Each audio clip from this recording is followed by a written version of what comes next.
mengalami kesulitan gitu, sehingga kita misalnya kita ini mau makan apa gitu, tapi kita tidak memanage produk-produk pertanian ini, ya juga lebih sulit kan.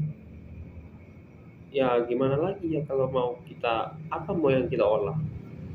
Nah, selanjutnya ada penjaga kelestarian lingkungan melalui praktik pertanian berkelanjutan. Dan ya kita tahulah kan, eh, pertanian berkelanjutan ini ya kita kan untuk stok kita ke masa depan nanti. Ya di mana takutnya nanti kan kita kan mengalami krisis makanan. Nah, kenapa dibilang begitu? Nah, untuk generasi sekarang kita harus perlu belajar yang namanya kegiatan bertanam itu. Mau beternak, mau kegiatan kalian mau apa sih? Boleh menanam, boleh beternak, maupun lain-lainnya. Itu semua kalian boleh mengkajikan diri kalian ke dalam eh, diri kalian.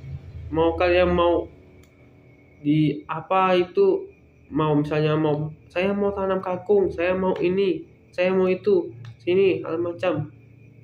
Jadi kalian itu punya mindset dalam berwirausaha lah ibaratnya. Next, ada teknologi dalam pertanian modern.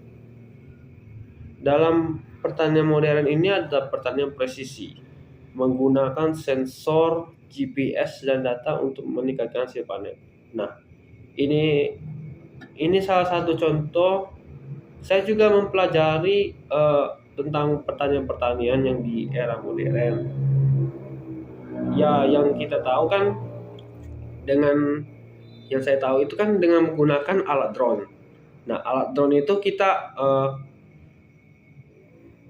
bisa mendeteksi apa ada hama penyakit pada tanaman, atau ada gulma hama penyakit yang bisa kita basmi gitu. Dan juga ada sistem irigasi. Nah, sistem irigasi ini bisa kita hidupkan melalui aplikasi. Nah, saya tidak tahu apa aplikasinya kan. Jadi yang saya tahu sih, ya yang kita apa namanya itu ya, ya yang kita tahu dia bisa otomatiskan mau kita hidupkan atau enggaknya saluran irigasi ini. Ya kalau kita aktifkan sistem semprot irigasi ini, otomatis dia hidup. Itulah kecanggihan teknologi kita sekarang. Dan mudah-mudahan Indonesia juga mempunyai alat-alat lebih canggih dalam kebutuhan pertanian. Selanjutnya, greenhouse dan hidroponik, teknik tanam tanpa tanah dan menghemat air dan efisien. Nah, ini menurut pandangan aku teknik tanam tanpa tanah. Ya, saya juga pernah mempelajari mata kuliah hidroponik, yang dimana ya kita hanya menanam itu dengan media rock wool dan air biasa. Itu taruh di NFT. Nah, di NFT bisa juga di rock wick system.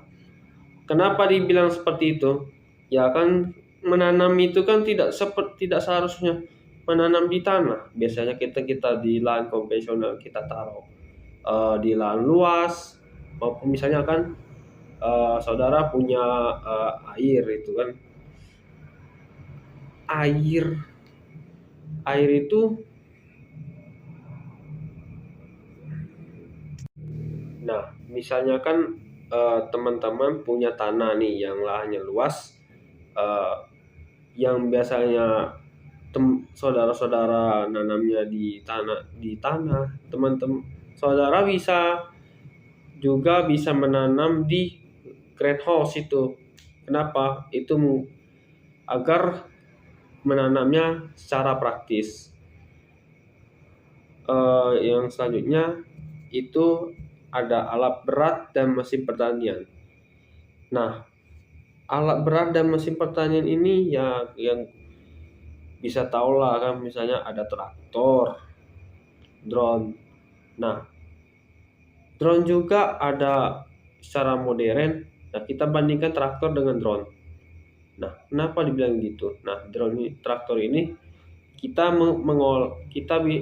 menggunakan traktor ini sebagai alat pertanian secara manual, dan drone ini kita gunakan sebagai alat, kita kategorikan lah, nggak usah digunakan.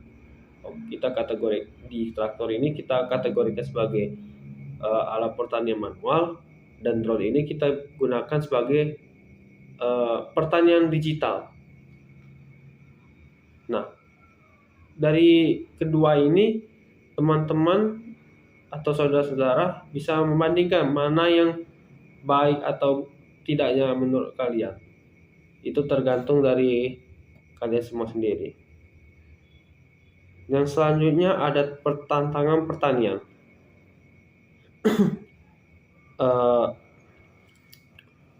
Itu ada perubahan iklim dan cuaca ekstrim. Nah, biasanya inilah salah satu tantangan hambatan yang didapat oleh seorang petani dalam kegiatan bertanam menanam. Ya, gimana ngomong sih? Emang tantangan terbesar sih menurut saya itu. Nah, yang kedua, penyusutan lahan akibat urbanisasi. Ini biasanya orang-orang ya yang suka menyusun lahan, kadang juga kan ada lahan kosong dibuatnya perumahan. Kadang lahan-lahan yang kadang juga hutan itu juga kan kadang orang tebang, kadang membuat bangunan. Ya, begitulah deh. Yang selanjutnya ada serangan hama dan penyakit. Nah, ini juga bisa ada juga tantangannya, karena ya serangan hama penyakit ini ya kita misalkan kita